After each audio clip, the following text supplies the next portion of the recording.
queridos, quero saudá-los em nome do Senhor Jesus, que a graça e a paz de Cristo seja com todos. Saudar também aqueles que nos acompanham pela internet. Hoje nós estaremos dando sequência à nossa série de exposições no livro do profeta Abacuque. Série esta que nós iniciamos a quarta-feira passada, onde nós fizemos uma introdução deste livro.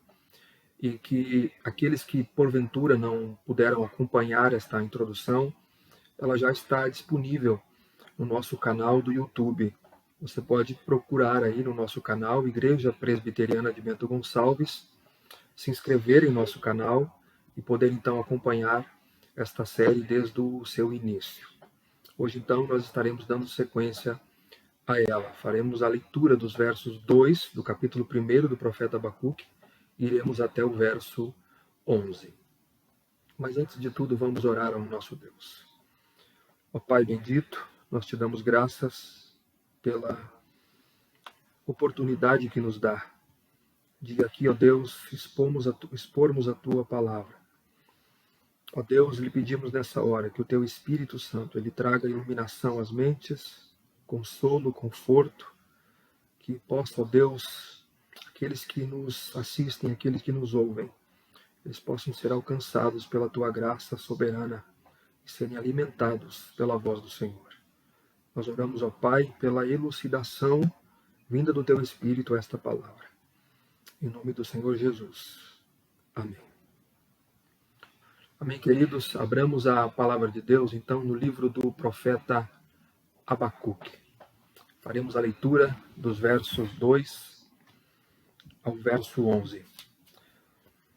Semana passada, na introdução, nós vimos que foi uma sentença revelada ao profeta Abacuque. Está no capítulo 1, no verso 1. Verso 2 em diante. Até quando, Senhor, clamarei eu, e Tu não me escutarás? Gritar-te-ei violência, e não salvarás? Por que me mostras a iniquidade e me fazes ver a opressão? Pois a destruição e a violência estão diante de mim. Há contendas e o litígio se suscita.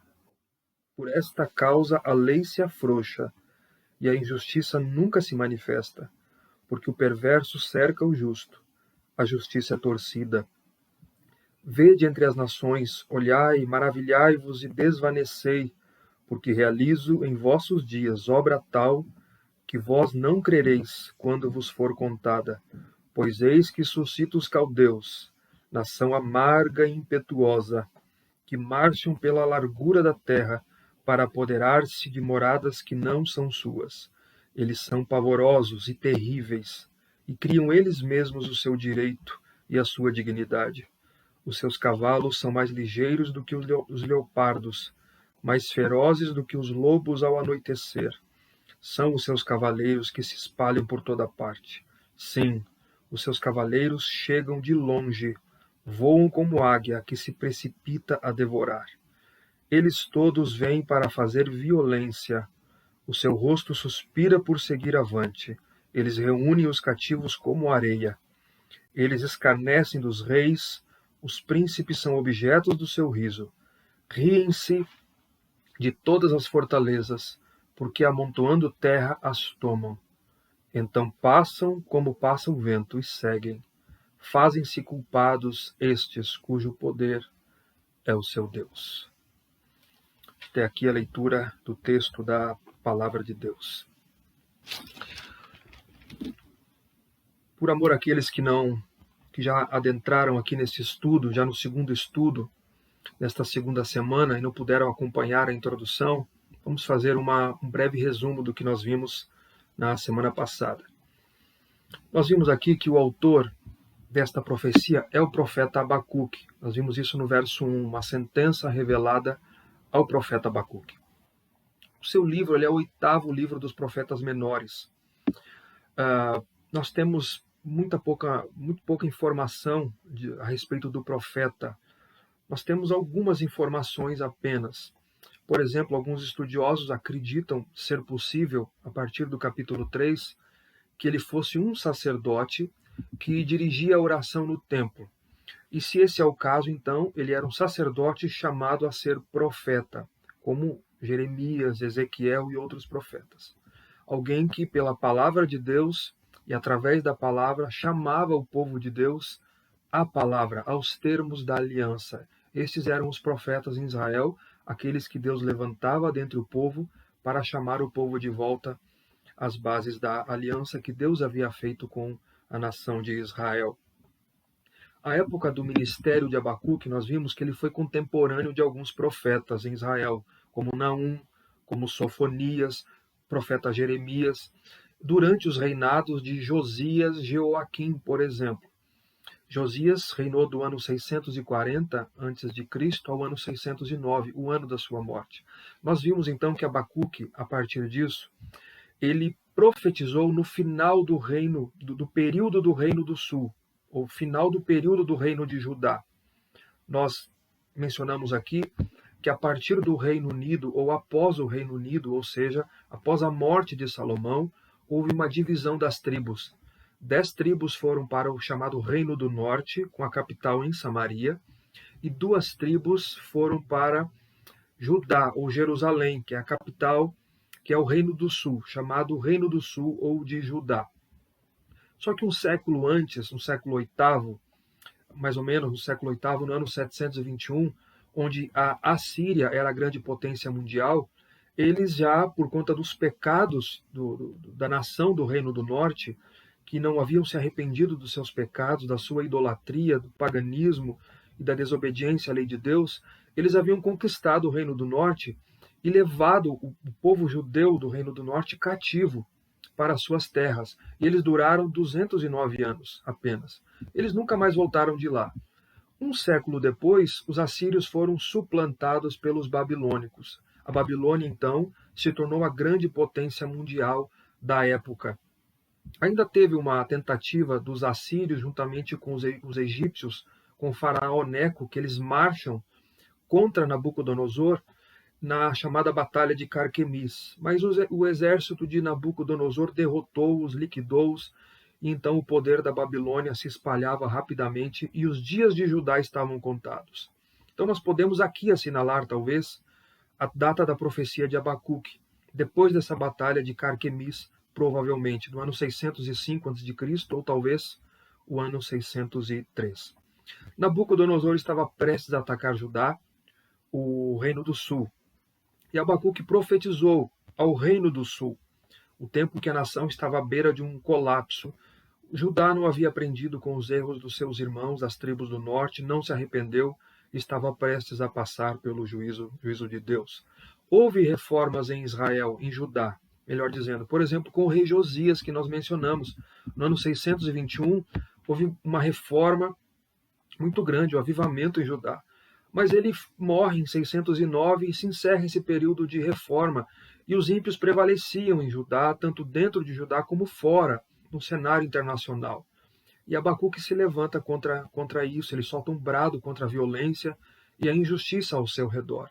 Jeremias havia anunciado já os pecados de Judá. Havia anunciado que se o povo não se arrependesse, Deus iria levantar um povo, os babilônios, para castigá-los e desterrá-los da terra que Deus havia dado a eles.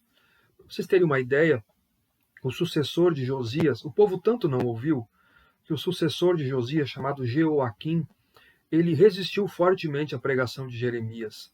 E ele queimou os rolos do livro da lei, lançou o profeta na prisão, ou seja, ele fez tudo o contrário do que o profeta havia dito e anunciado ao povo de Deus, e se rebelou contra a voz de Deus. Mas isso não impediu a palavra de Deus se cumprir. Nós veremos que, na história também, que o povo foi levado cativo, do ano 605 ao ano 586, em 3 levas, onde, nesse último ano de 586, o templo então é destruído, os muros são derrubados, e o povo é levado cativo, Jerusalém é devastada. E nós vimos aqui que a maioria dos profetas, eles faziam isso, eles apareciam diante do povo de Deus, levantados por Deus, para pregarem a palavra de Deus. E eles diziam, assim diz o Senhor, ouçam a voz do Senhor. Mas Abacuque é diferente. Abacuque, ele registra suas indagações, lamentações e queixas a Deus. É assim que se estrutura o seu livro. Ele é estruturado desta maneira. É um registro das suas orações, indagações, queixas, e assim também como o registro das respostas de Deus. Nós vimos que no verso 1 foi uma sentença revelada ao profeta Abacuque, ou seja, é uma sentença, uma profecia específica ligada a uma palavra de julgamento a uma nação. Aqui, tanto o povo do pacto, da aliança, quanto a nação pagã. Foi isso que aconteceu. E essa profecia foi revelada ao profeta, ou seja, Deus sobrenaturalmente revelou, ele mostrou ao profeta o que haveria de acontecer. Ele viu isso, o profeta viu. E se você der uma olhadinha no capítulo 2, no verso 2 aí, o que Deus diz ao profeta? O Senhor me respondeu e disse: escreve a visão, grava sobre tábuas para que a possa ler até quem passa correndo. Então, depois que Deus revela ao profeta que ele viu, Deus manda ele registrar essa visão. E como eu disse, o Abacuque, ele registra isso, o seu livro, na forma de indagações. Quais são os conflitos do profeta que nós vimos? Ele estrutura isso. Primeiro, ele faz isso. O primeiro conflito dele. Por que é que Deus ele não ouve as minhas orações? Por que é que Deus não toma uma providência quanto aos pecados de Judá e as maldades de Judá? Por que é que Deus não intervém? Por que é que ele parece indiferente, não faz nada para corrigir? Ou Deus não refreia os pecados do seu povo que está caminhando para a morte? Por que é que Deus não faz isso? Alguns, como eu utilizei na introdução nossa, utilizam o livro castigo ou punição, o termo castigo ou punição. Mas nesse sentido, a pergunta de Abacuque era essa: por que é que Deus não responde às minhas orações, não tomando uma providência aos pecados de Judá, às maldade, à perversidade que há em Judá? Provavelmente ele esperava uma reforma de Deus, uma mudança no coração das pessoas, Deus refreando o pecado porque o povo caminhava à morte. Ele lutava contra o declínio espiritual da nação. Havia muito pecado e ele questiona a Deus por que é que ele lutava contra isso, porque é que Deus não estava fazendo algo para corrigir. Então Deus responde. Deus responde afirmando que vai punir o pecado de Judá. Essa é a resposta de Deus. E ele fará isso através dos caldeus, que nós veremos hoje. O segundo conflito do profeta é a partir dessa resposta de Deus, entender como um Deus justo e santo pode usar uma nação pagã, então, e perversa como os babilônios para castigar o seu povo eleito. E a resposta de Deus é sim, Deus iria usar os babilônicos, mas eles também não escapariam do juízo de Deus. Eles também seriam punidos. Então, ele aceita o que Deus havia lhe dito e pela fé ele se apega às promessas de Deus e se alegra em Deus com um salmo, com uma oração que é um salmo no final. E essa é a estrutura do livro que nós estamos estudando. Então, ele é estruturado assim, dos versos 1 a 11 do capítulo 1 ao primeiro questionamento de Abacuque e a primeira resposta de Deus. O segundo questionamento de Abacuque e a segunda resposta de Deus vai do verso 12 do capítulo 1 até o capítulo 2, verso 20. E no capítulo 3, então, é o registro da oração do profeta. Hoje nós veremos, então, hoje a primeira parte, a primeira divisão desse livro aqui, que eu chamo de o profeta em seu drama pessoal. O profeta em seu drama pessoal. A primeira divisão é essa que nós vimos aqui. É o primeiro questionamento do profeta e a resposta de Deus, que vai dos versos 2 a 11 que nós lemos. Então, mais uma vez, qual era o questionamento primeiro do profeta Abacuque? Era a respeito do pecado em Judá. Por que Deus não ouve as minhas orações? Por que Deus não toma uma providência quanto aos pecados em Judá? Por que Deus não entra com uma mudança? Por que Deus não reforma a nação? Deus não vem de alguma maneira e mude essa situação em Judá? Por que Deus parece indiferente, não faz nada para corrigir? Ele não freia os pecados do seu povo que caminha para a morte por conta dos seus pecados? Então, dos versos 5 a 11, nós temos a resposta de Deus. Deus responde afirmando seus planos de julgamento.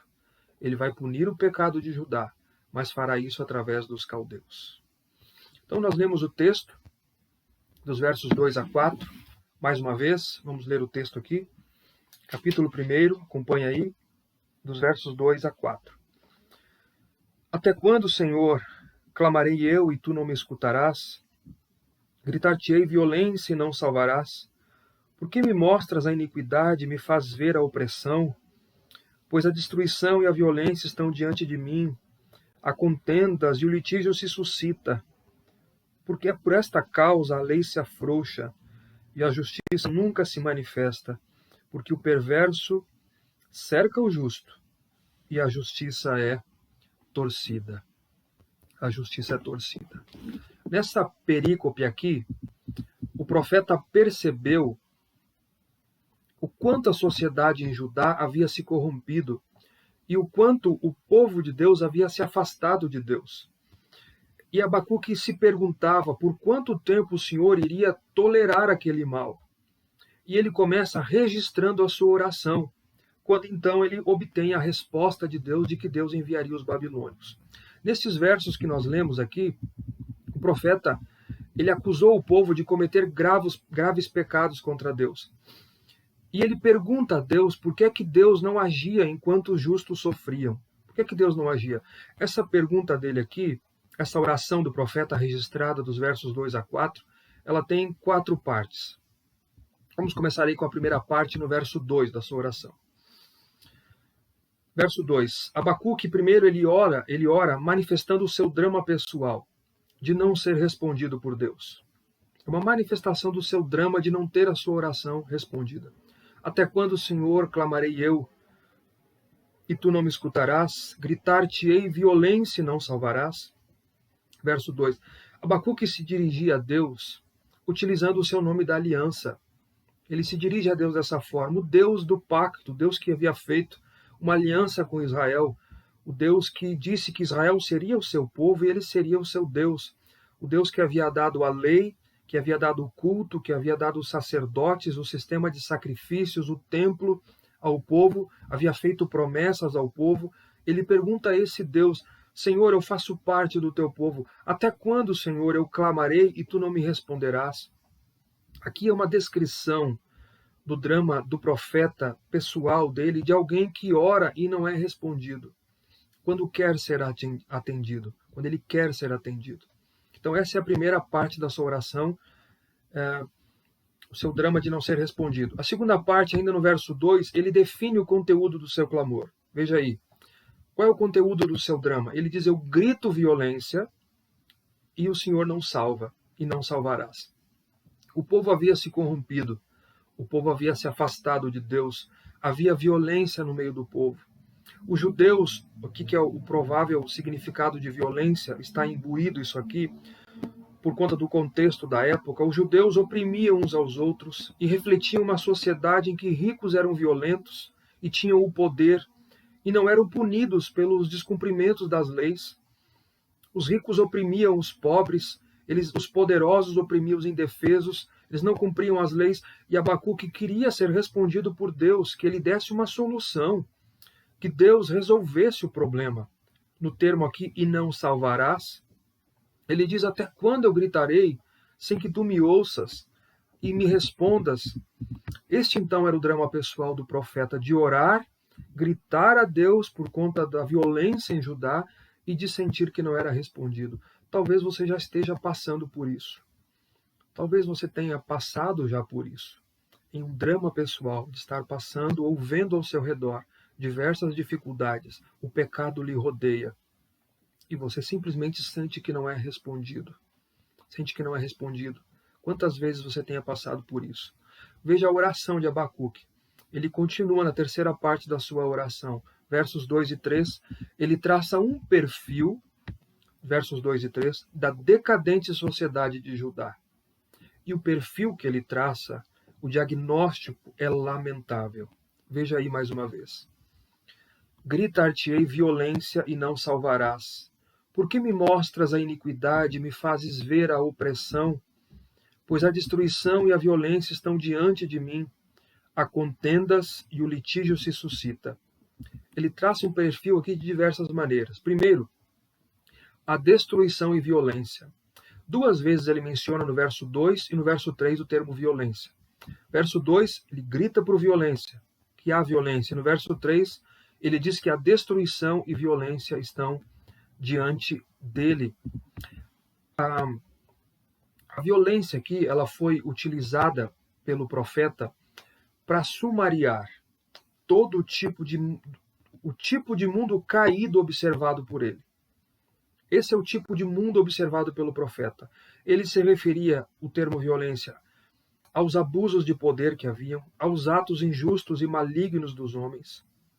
Havia abuso muito grande de poder, tudo estava sendo comum em Judá. A violência estava presente em todos os segmentos da sociedade. Estava no palácio, no mercado, nos tribunais, nas ruas, e isso causava destruição na nação. Por isso a violência e destruição diante de mim.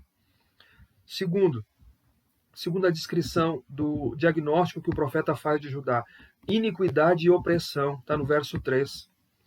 A deterioração da sociedade em Judá perturbava e frustrava o profeta. A maior parte do problema acontecia no meio do povo de Deus, e esse era o drama pessoal dele, que iniquidade e opressão estava ocorrendo no meio do povo de Deus. Iniquidade estava cercada, e isso era uma contradição em termos. Por quê? Porque a iniquidade, o pecado, estava crescendo no meio do povo que havia sido chamado por Deus, dentre todos os povos, para serem uma nação santa, um povo exclusivo de Deus, uma propriedade peculiar de Deus, e um povo chamado para ser luz para as demais nações. Ou seja, a iniquidade era uma contradição em termos a um povo separado por Deus e com tantos privilégios que Deus havia dado a este povo, o menor povo talvez entre todas as nações da época. E Abacuque olha e ele vê a iniquidade prevalecendo. E ele diz mais, eu vejo a opressão, que aqui é uma referência à opressão dos poderosos sobre os indefesos. É uma referência à injustiça, tudo estava rotineiro em Judá. Terceiro diagnóstico, há contendas e o litígio se suscita. Contendas, queridos, contenda é uma tensão entre relacionamentos. Isso que é uma contenda. É uma desavença que quebra relacionamentos. E você e eu deveríamos prestar atenção nisso. Toda contenda, ela quebra relacionamentos. E toda contenda, quando é exacerbada, ela é egoísta, porque ela nunca caminha em direção à reconciliação. E o profeta diz isso, a contenda no meio do povo. Não há reconciliação, há quebra de relacionamentos. E ele diz, e o litígio se suscita. Ou seja, o povo discutia entre si e envolvia-se em litígios destrutivos. A sociedade em Judá, ela estava dividida em facções, e esses grupos se devoravam a si mesmos. E esses litígios, como eu disse, provocavam contendas e enfraqueciam, destruíam a sociedade, as famílias. E não faltasse começar pelo povo de Deus, o povo ainda não encontrava caminho de solução. O povo acabava levando aos tribunais, aos magistrados. E nesses litígios, o que acontecia? Não só causavam guerras entre as pessoas, mas nos tribunais os poderosos prevaleciam. Sempre recebiam sentenças favoráveis sobre os fracos. Era o que estava acontecendo, a injustiça. Então, na quarta parte da oração, veja o que Abacuque diz no verso 4. E Abacuque, na quarta parte da sua oração, ele lista algumas consequências destes pecados que nós vimos em Judá, daquela sociedade corrompida, enquanto Deus, em suas palavras, não salvava, não entrava com providência. Ele diz no verso 4, por esta causa, ou seja, por conta dessa lista de pecados que nós damos aqui, eu menciono mais uma vez para vocês, a lista de pecados, o diagnóstico que ele faz, o perfil que ele traça na sociedade decadente em Judá, por causa da destruição, da violência, da iniquidade, da opressão, a contenda, do litígio que se suscita, por esta causa, enquanto Deus não entra com providência, ele diz algumas coisas aqui, algumas consequências desses pecados em Judá. Por esta causa, a primeira delas, a lei se afrouxa. A lei se afrouxa. O que ele está dizendo aqui? A impunidade prevalece.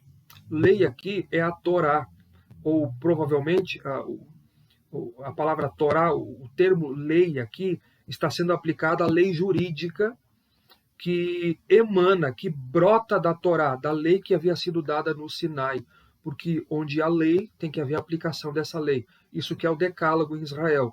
Os 10 mandamentos são as 10 palavras, mas toda a lei que nós chamamos de causuística, elas são derivadas do decálogo. porque onde há lei tem que haver aplicação dos 10 mandamentos.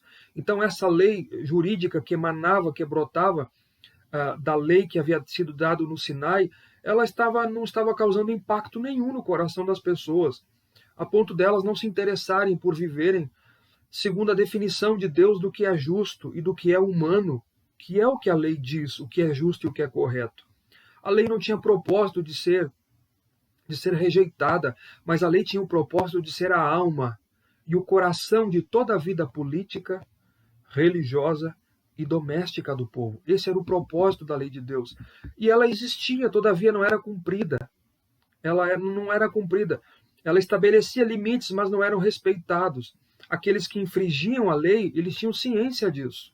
Infelizmente estava acontecendo isso. Eles tinham ciência de que não seriam punidos pelas autoridades e pelos juízes. Então o profeta diz: onde a impunidade prevalece, a lei fica frouxa. A lei está frouxa. Segunda causa daqueles pecados, ainda no verso 4, a justiça nunca se manifesta. Aqui é a injustiça. O que determinava os resultados dos julgamentos não era a justiça mais, era a injustiça. Então, ou a justiça nunca era feita pelos magistrados, ou nunca era feita, ou era feita por conveniência da parte deles. Por isso que ele diz: a justiça nunca se manifesta. De uma maneira ou outra, a justiça nunca se manifestava, porque ou ela não era feita, ou era feita por conveniência e prevalecia os poderosos sobre os indefesos, e ela então não se manifestava. Terceiro diagnóstico, consequência daqueles pecados, verso 3 ainda: o ímpio cerca o justo, o perverso cerca o justo. Ou seja, ele menciona que há justos aqui. Sempre houve um remanescente fiel no povo de Deus ao longo da história, e sempre haverá um remanescente fiel. O verdadeiro israelita, sempre haverá. Mas naquele momento os justos estavam sendo... a sua justiça estava restrita em seus atos e palavras devido a todo o mal que os cercava. Eles estavam nas mãos dos ímpios e nada podiam fazer para se livrarem daquela situação opressora. Eles violavam o direito do justo, oprimiam o fraco, exploravam o necessitado. Então o ímpio cercava o justo.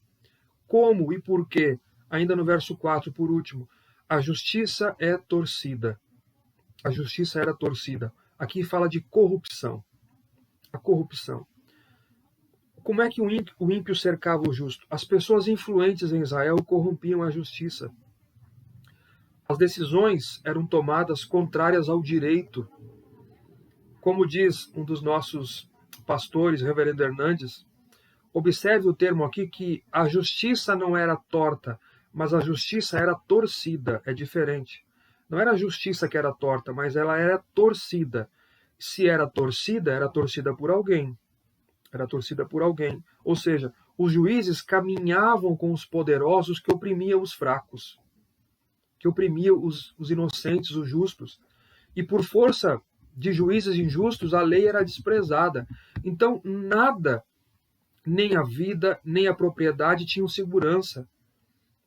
Porque nós sabemos muito bem disso. Nós vivemos em uma nação e nós sabemos muito bem disso. A corrupção da justiça é o caos. A corrupção da justiça é o caos. E isso foi o que levou o reino do norte à queda. Isso foi o que levou os irmãos de Judá à queda. E Judá não havia aprendido a lição com seus irmãos e por isso estava caminhando para o mesmo fim. E este era o grito de Abacuque, para que Deus o respondesse. Perceba aí, de novo, no verso 3, o que Abacuque diz é importante. Por que o Senhor me mostra? O Senhor está me mostrando isso ainda. Eu consigo ver. O Senhor me mostra a iniquidade, me faz ver a opressão e tudo isso, e o Senhor não me responde. Por que o Senhor não me responde? Ele queria, queridos, com certeza que Deus entrasse, intervindo naquela situação, que Deus mudasse aquela nação de alguma maneira, que Deus reformasse a nação, que Deus viesse e refreasse o pecado, talvez um grande avivamento. Abacuque queria uma solução de Deus, que Deus reparasse aquela situação, mas parecia que Deus não respondia. Esse era o drama pessoal dele. De todos esses pecados de Judá, o diagnóstico que ele faz dos pecados da nação e as consequências desse diagnóstico que nós verificamos no verso 4. Você já se sentiu como Abacuque, que ora e não vê resposta de Deus? Ora e sente que Deus parece que não lhe ouve? Eu queria encorajar você a continuar orando, porque nós veremos que Deus responde. Deus sempre ouve a voz do seu povo. Deus sempre responde os seus servos, aqueles que buscam a Ele em espírito, em verdade, com confiança e com desejo de obter a resposta de Deus por causas justas, não segundo os seus próprios prazeres. Nós veremos aqui agora, a partir do verso 5 ao 11, a primeira resposta de Deus, então. Acompanhe aí comigo. Deus responde a Abacuque, afirmando seus planos de julgamento.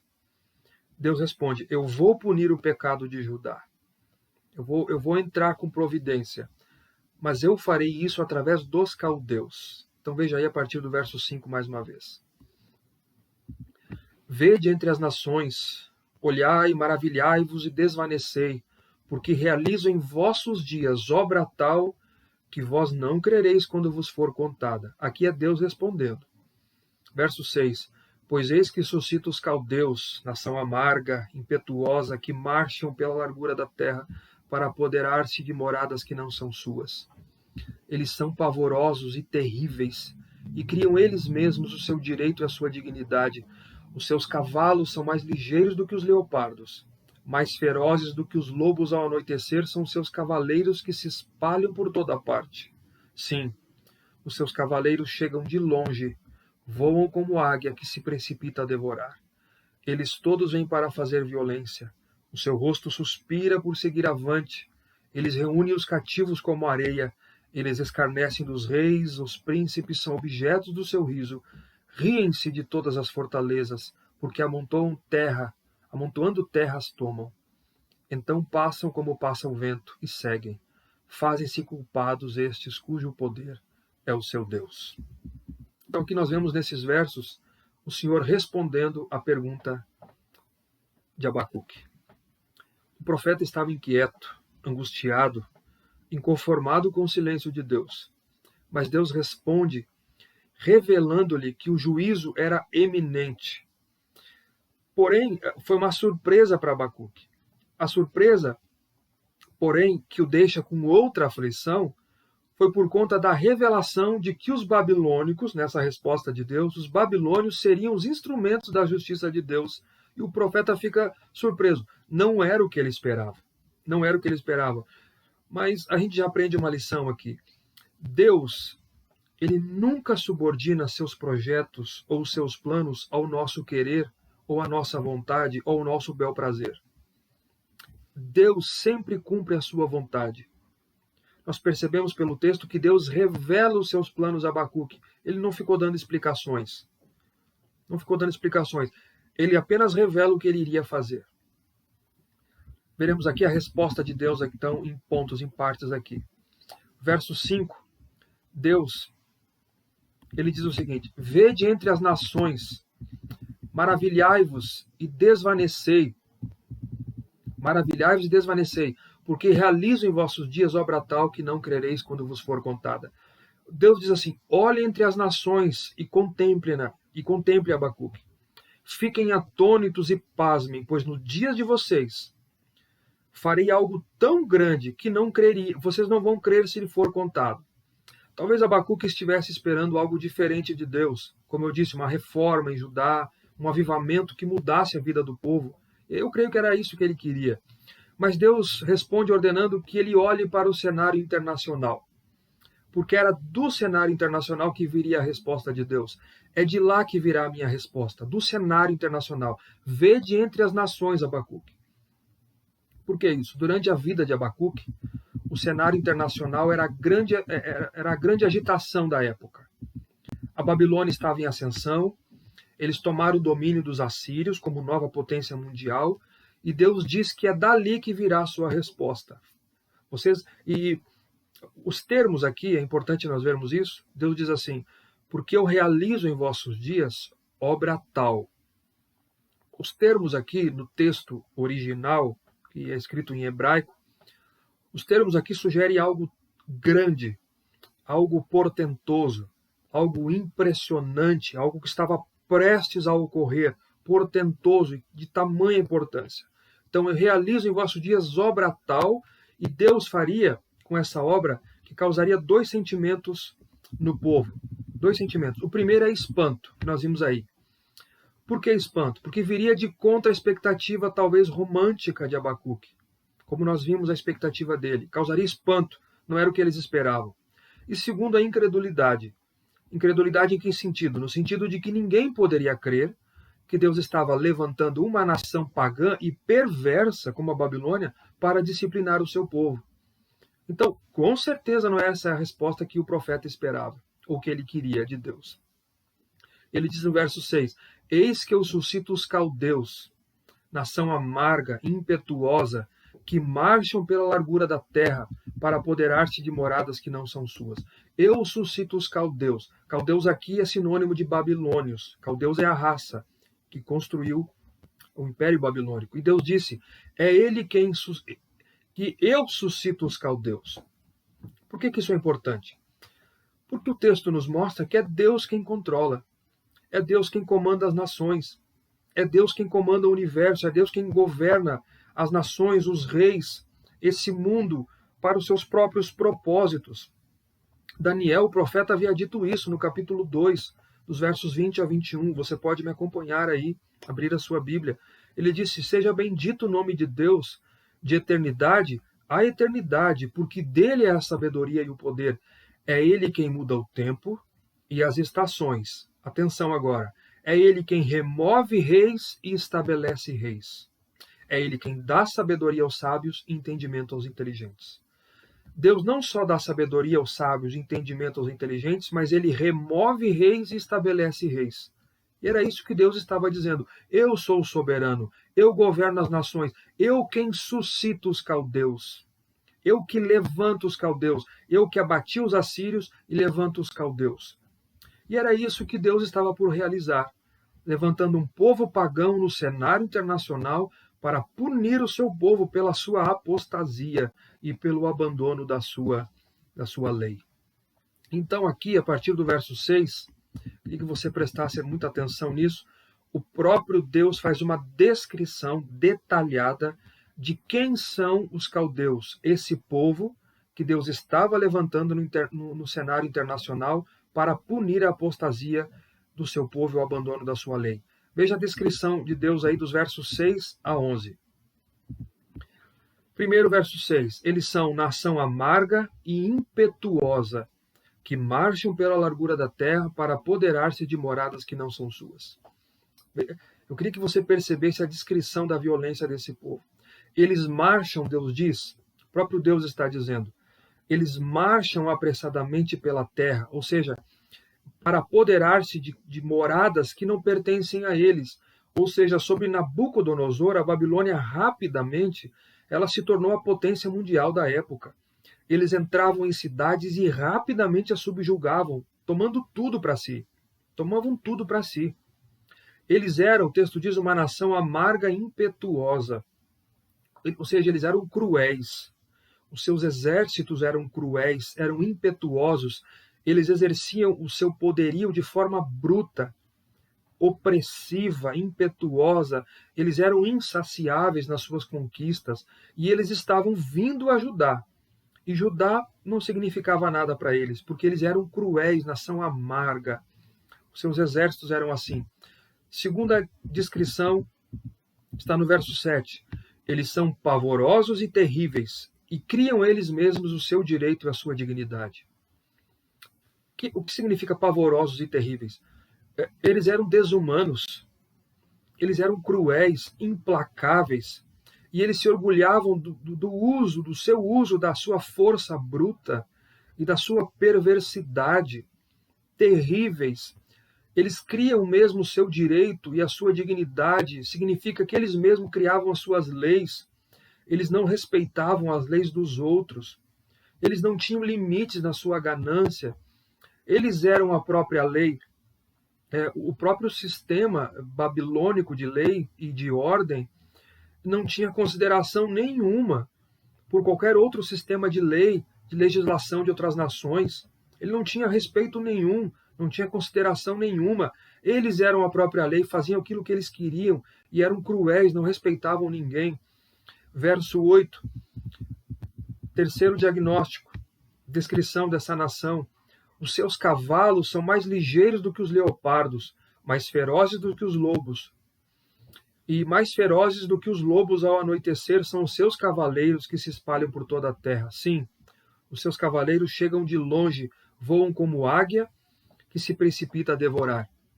Aqui Abacuque, aqui a descrição que Deus faz, ele utiliza figuras para representar o exército babilônico. Quais são essas figuras? São três. Primeiro, ele quer dizer com tudo isso aqui que eles eram impossíveis de resistir. Esse é o ponto final. Eles são impossíveis de resistir. E veja a descrição figurada de Deus. Primeiro, os seus cavalos são mais ligeiros do que os leopardos. É a primeira descrição. Por que isso? Provavelmente. Dizem alguns estudiosos da área que de todos os predadores, o mais sedento por sangue é o leopardo. Ele tem muita agilidade para caça e muita velocidade quando ele corta, ele atinge uma velocidade em linha reta. E qual é o ponto aqui? Ele tem um porte físico muito forte, o leopardo. E quando ele une esse porte físico à sua velocidade cortando em linha reta, ele é capaz de quebrar a coluna vertebral de um animal caçado. Ele quebra a coluna vertebral desse animal. Então, o emprego dos cavalos aqui, das suas carruagens dos babilônios, tornam temíveis eles na antiguidade. Eles quebram a coluna dorsal de qualquer nação. Eles são mais ligeiros que os leopardos.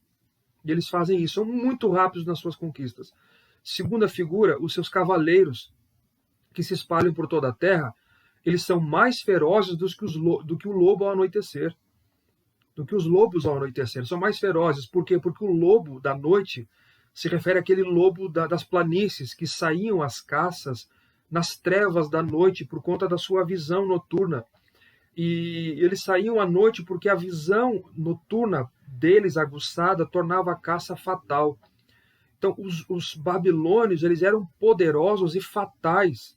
Eles eram tirânicos e fatais nas suas conquistas. Terceira descrição, os seus cavaleiros chegam de longe, eles voam como águia, que se precipita a devorar. Aqui uma clara referência às aves da Palestina, que eram predadoras, eram aves de rapina, e aqui denota a ferocidade e a velocidade do seu ataque. Era assim que eram os babilônios. Eles eram ferozes e velozes no ataque. Então, quarta descrição dos babilônicos está no verso 9. Vejam só como é que Deus descreve este povo que Deus está suscitando para punir o pecado de Judá. E vejam o agir de Deus, como é que Deus age no verso 9, fica mais claro ainda. Eles todos vêm para fazer violência. O seu rosto suspira por seguir avante. Eles reúnem os cativos como areia. Lembrem que o que Abacuque na sua oração diz no versos 2 e 3? Que a violência era o pecado de Judá. Abacuque clamava: Senhor, até quando o Senhor não me responde? Eu grito violência e o Senhor não me atende. Lembram disso? Pois bem, agora Judá irá colher o que plantou, por um povo que se compraz muito mais ainda na violência, como os babilônios. Um povo muito mais violento. Judá será punido com violência pela própria violência que praticou, que está praticando.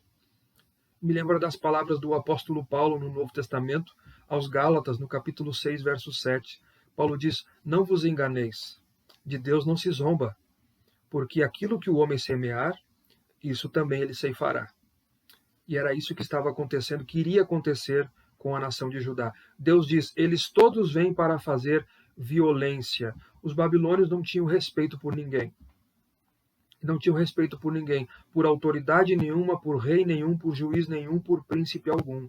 Aliás, uma das suas práticas de guerra era colocar reis capturados e subjugados em jaulas.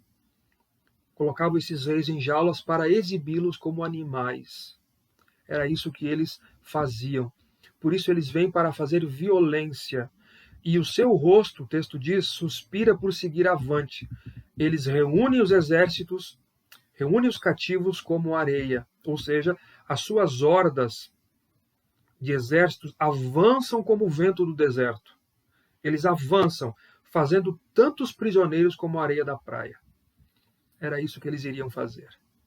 Nas suas invasões inúmeras pessoas eram capturadas e levadas cativas para a Babilônia, sem nenhum dó, sem nenhuma compaixão, para ali servirem como prisioneiras, sem nenhuma compaixão, respeito por elas. E eles avançam como vento para isso, diz o verso 9. Verso 10, a quinta descrição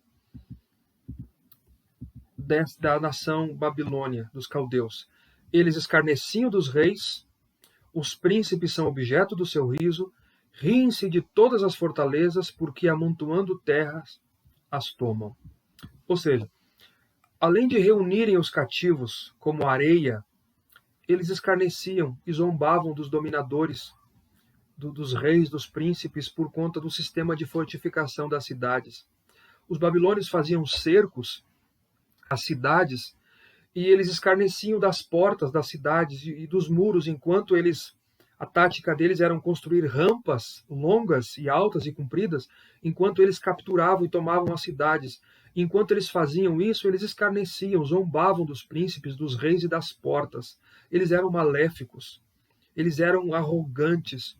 E veja aí no verso 11, na sexta descrição, eles faziam isso, eles passam como passa o vento e seguem adiante. E eles seguem. Fazem-se culpados estes cujo poder é o seu Deus. Ou seja, eles vão indo.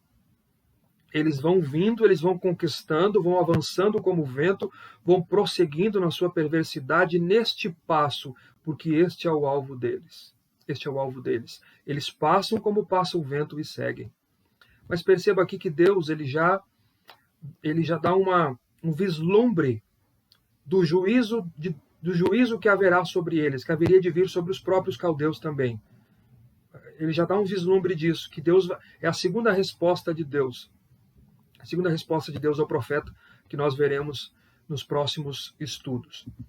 Veja, eles fazem-se culpados. Os babilônios fazem-se culpados. Por quê? Qual é a culpa deles? Porque o poder deles é o Deus deles.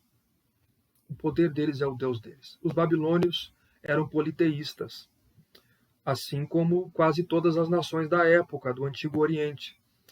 Mas o principal Deus deles era o seu poder, era a sua força, o seu poderio militar.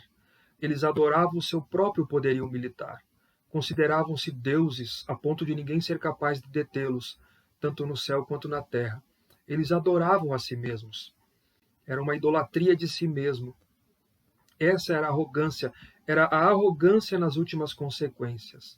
Só que eles estavam enganados. Aliás, como todo idólatra está enganado. Como todo idólatra está enganado. Qual é a conclusão aqui, depois do próprio Deus responder ao profeta e dizer que ele estava suscitando os caldeus, e ele dá uma descrição detalhada de quem era o povo que ele estava levantando, tremendamente perverso e maligno. O que nós podemos aprender aqui? Este era o povo que o Senhor estava levantando contra o povo de Judá por conta dos seus próprios pecados. Esta era a resposta de Deus a Abacuque. Com certeza ele não esperava que as suas orações fossem respondidas desse jeito. Primeiro, ele em seu drama pessoal, ele clama a Deus e ele pergunta em suas orações por que as suas orações não eram respondidas. Por que Deus não refreava o mal? Por que Deus não corrigia o curso daquela nação, do seu povo em Judá, trazendo talvez uma grande reforma, talvez como o rei Josias fez no ano 621. Então Deus responde. E com certeza, como eu disse, não era o que ele esperava, a resposta que ele esperava. Na próxima semana nós veremos a reação então do profeta Abacuque à resposta de Deus. Mas o que nós podemos entender ou aplicar à nossa vida com tudo isso neste dia?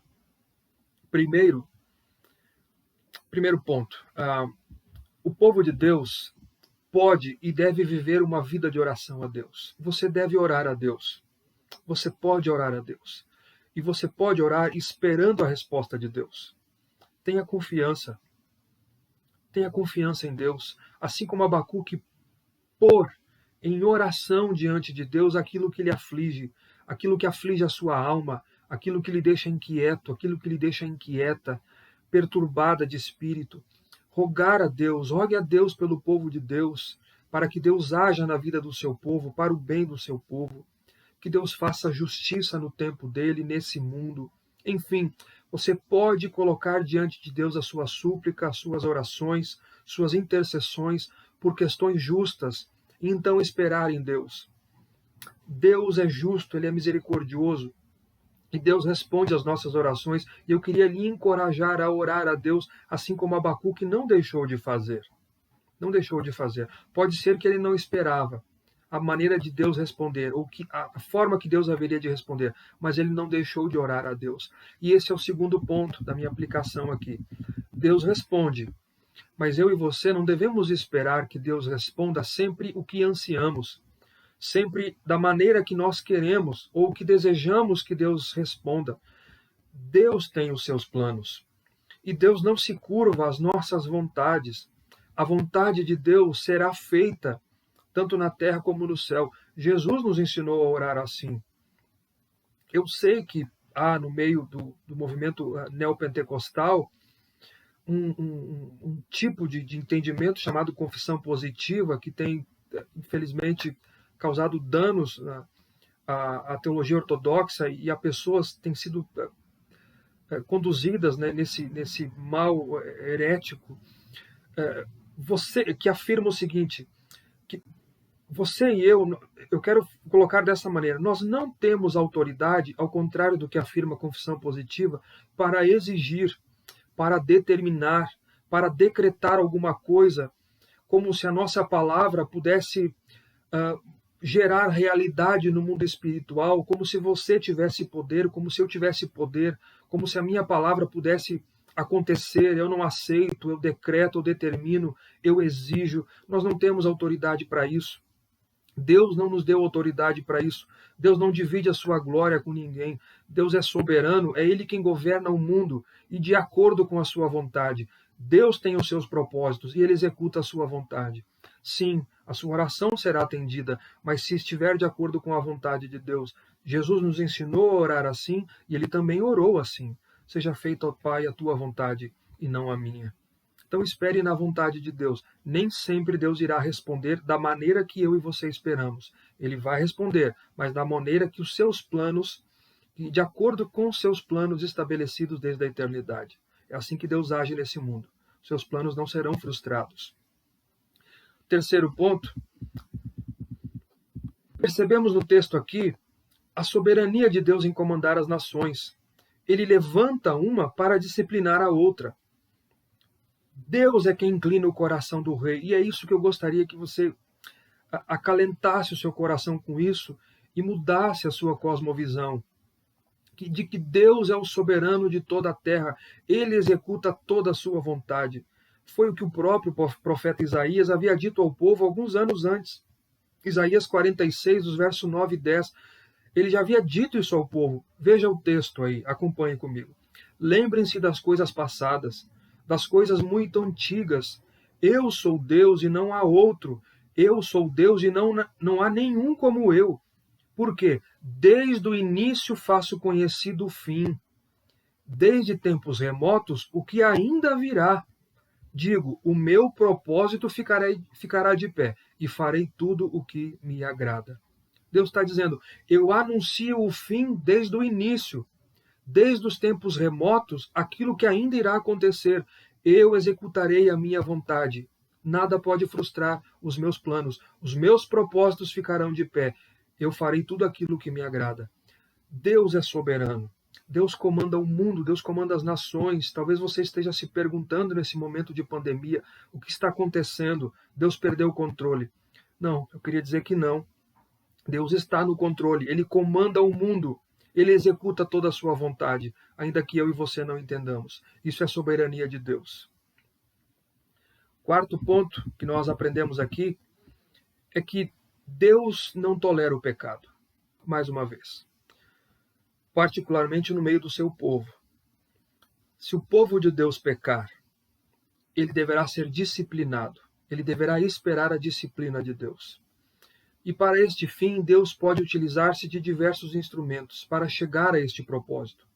Ele fará o que for preciso, pode acreditar nisso, e nós precisamos estar atentos a isso. Deus age nas nossas vidas. Deus age na sua vida se você é um cristão verdadeiro. Ele age para lhe aperfeiçoar.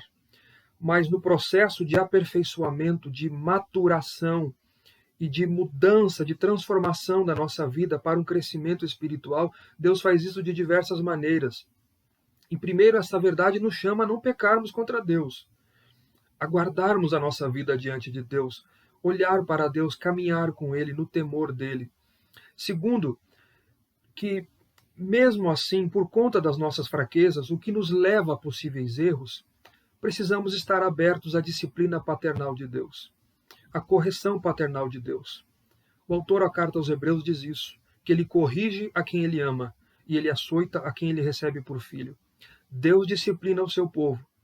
Deus não deixará que eu e você continuemos nos mesmos pecados. Ele irá nos disciplinar. E ele, ao fazer isso, ele utiliza-se de diversos meios e instrumentos. E nós precisamos aceitar isso, acalentar o nosso coração com isso e esperarmos o que Deus tem o melhor para nós. Deus disciplina o seu povo de diversas maneiras. E por último, o pecado dos caldeus. Deus disse, eles são culpados por isso. A arrogância, a exaltação e a idolatria de si mesmos são pecados terríveis. Deus diz, faz-se culpado quem assim se vê.